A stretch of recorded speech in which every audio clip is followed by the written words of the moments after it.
Oui, Errer dans Argenta, ça peut être un titre de tableau ou de film. Bon.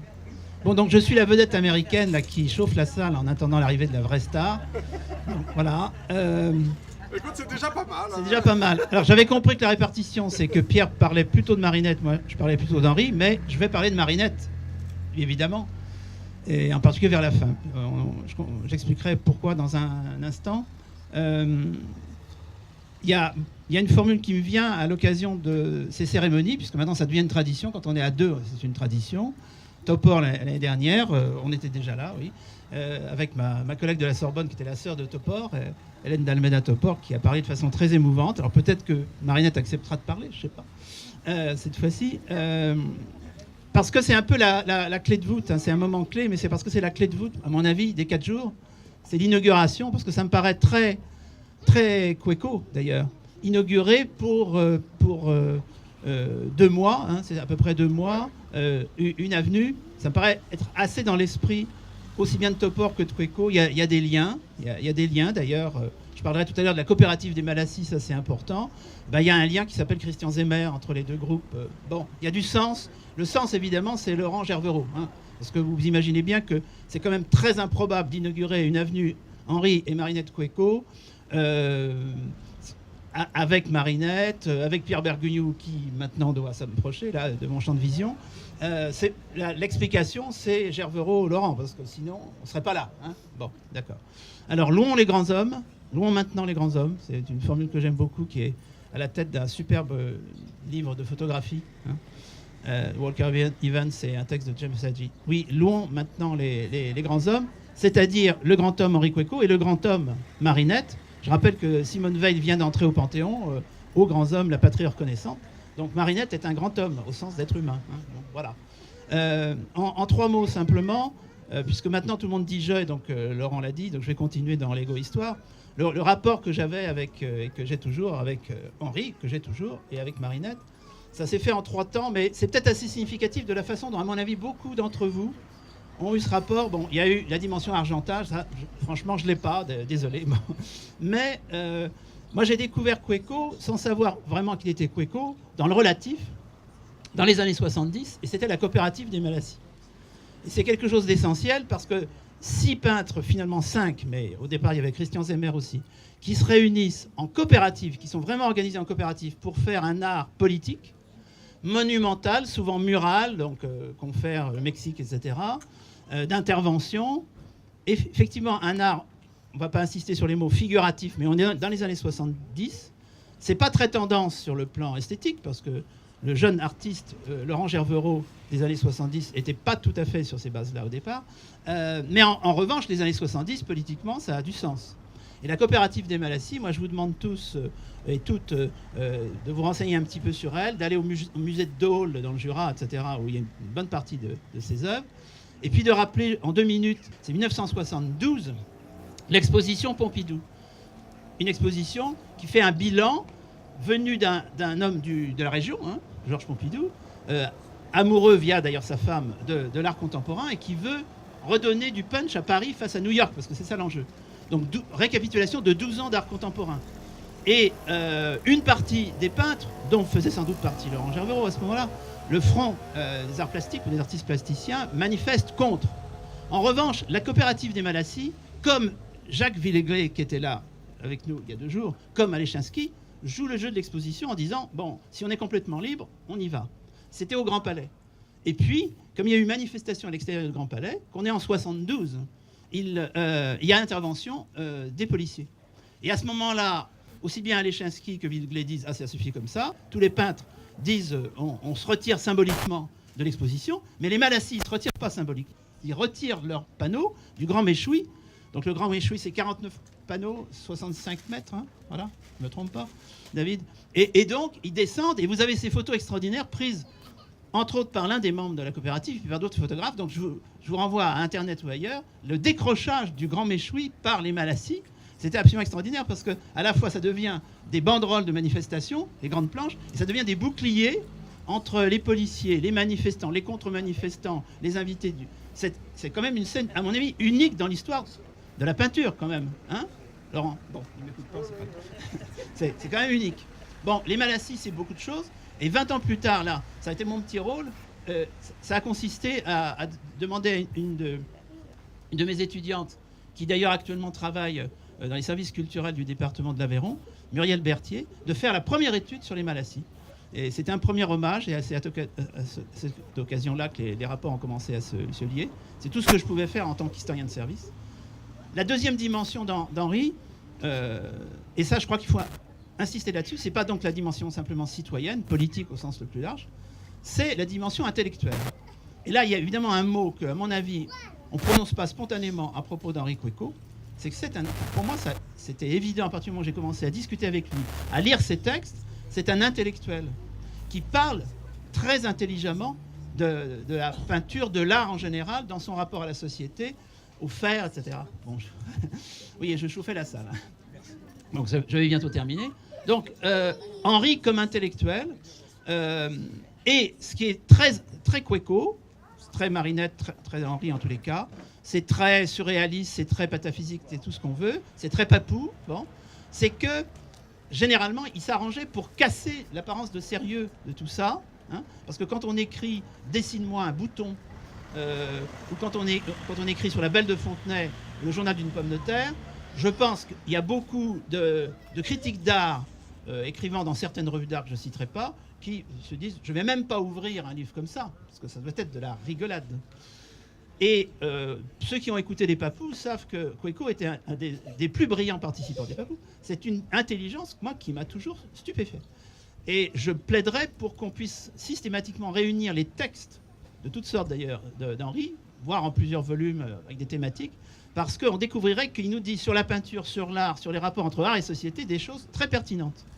Et évidemment, il s'arrangeait pour qu'on ne le prenne pas au sérieux. Donc je trouve que c'est très cohérent avec la philosophie de Laurent Gervereau, peut-être la mienne, etc., de quelques autres. Et donc, hommage à Quecot intellectuel. Puis vous me direz, oui, mais alors, c'est quand même un artiste. Bon. Et c'est là qu'intervient Marinette, parce que je pense que ça a été un très beau couple d'artistes, qui aurait beaucoup de choses à dire sur les rapports, mais ça, Pierre va nous parler plus longuement de Marinette, puisque c'était notre contrat très indirect, très virtuel. Je vais terminer quand même effectivement par une circonstance personnelle. Quand j'ai eu, alors là c'est pas en tant qu'historien prof à la Sorbonne, etc., mais quand j'ai eu comme maire adjoint chargé de la vie culturelle dans une ville qui s'appelait Chartres, la possibilité entre autres de jouer un petit peu, je dirais, au mécène, ou en tous les cas, la fonction un peu monarchique des politiques culturelles, il y a d'autres fonctions, libérales, démocratiques, là c'est le monarque. J'ai dit, mais ce que je veux absolument, c'est une exposition, attention, d'Henri, et par ailleurs, en même temps, dans un autre lieu, de Marinette. Ça me paraissait important. C'était en 99, il y a eu un très beau catalogue. Bref, et je crois que c'était important de dire qu'il y a Henri, mais il y a Marinette, qu'on ne va pas faire non plus Henri et Marinette, enfin, sauf là, parce que c'est normal, mais dire Henri et Marinette, on noie le poisson, quoi. Quel est le poisson, mais on le noie. Et j'ai été très heureux que Marinette ait un lieu, à mon avis, splendide, hein, Marinette, qui est la collégiale Saint-André. C'est-à-dire qu'elle a eu le droit au chanoine à Chartres, et Quecot avait droit à l'évêque, quand même contre la cathédrale, puisque le musée des Beaux-Arts de Chartres, c'est la résidence de l'évêque. Et là, c'était un moment assez privilégié.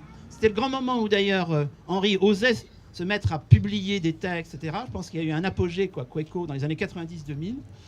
Et j'étais très heureux de leur rendre hommage, de continuer à leur rendre hommage aujourd'hui, de rendre hommage à un autre grand homme à ce moment-là, hein, louons maintenant les grands hommes, qui est Pierre Bergouillou, auquel je vais passer maintenant la parole. Merci.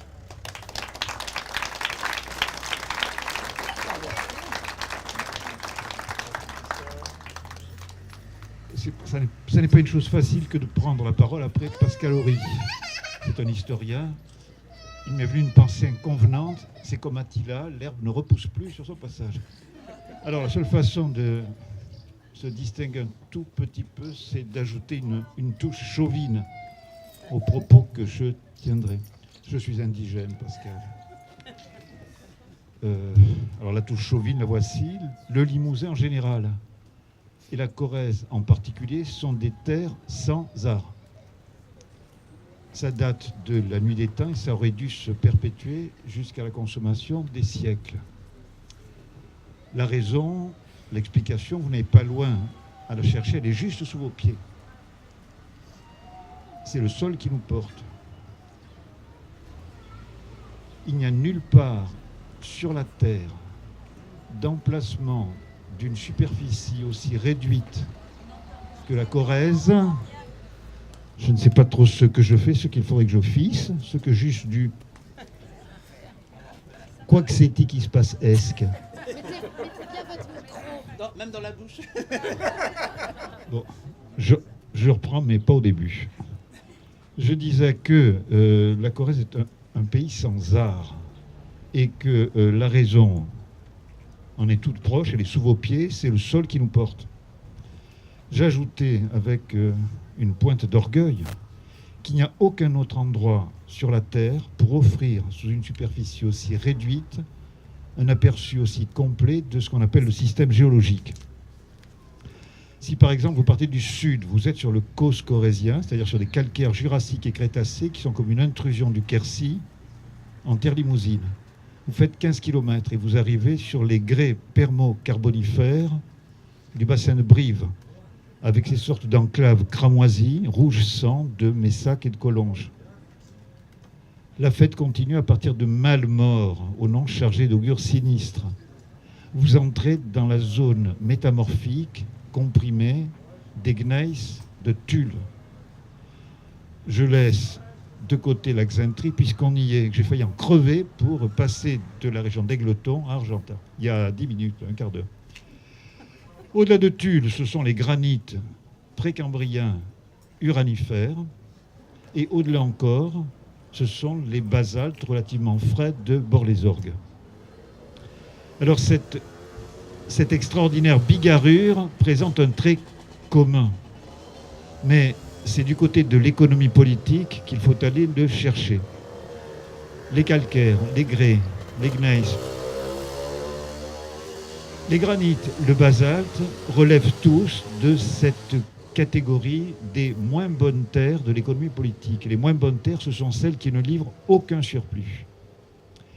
Elles suffisent à peine aux besoins primaires de leurs habitants, qui sont au nombre de 4, se nourrir, se vêtir, se loger, disposer d'un toit. Point. À aucun moment on a disposé du surproduit qui aurait permis de subvenir aux besoins plus ou moins coûteux des virtuoses, du pinceau, du ciseau, de la gouge, de la plume.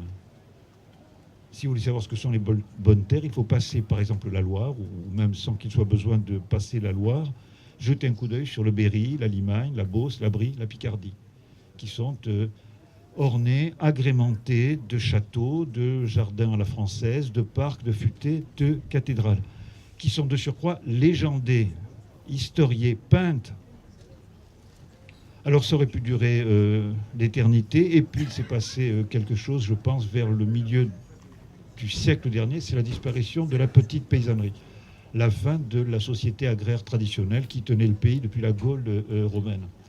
Et Marinette et André et Henri, ont quitté leur petite patrie et se sont exilés à la grande ville. Il y a des seuils démographiques, je serais bien incapable de les fixer, c'est aux historiens qu'il faut le demander. Est-ce que c'est à partir de 100 000, 250 000, 500 000 habitants, 1 million, 2 millions, que la différenciation de l'activité permet de porter au degré de perfection dont il est susceptible tout type de travail? Je n'en sais rien. La petite argentacoise et le petit userchois empoignent la main courante en acier nickelé des wagons verre-bouteille de 2e classe du temps jadis et se retrouvent sur le pavé de Paris dont l'horloge marque l'heure qu'il est effectivement ce qu'on pourrait appeler le présent historique, au lieu que nos clochers, vous l'avez sans doute constaté, marquent une heure plus ou moins désuète, passée, dépassée, retardataire. La substance de l'expérience, ils l'ont. Leur siège est fait.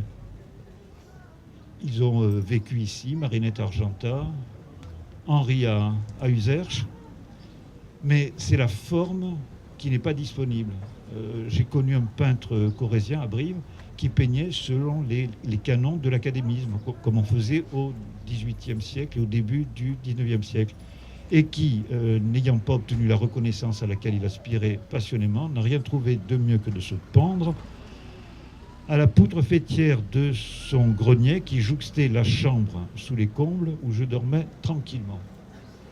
La fréquentation de l'art est une chose dangereuse. C'est une observation que j'ai faite à diverses reprises.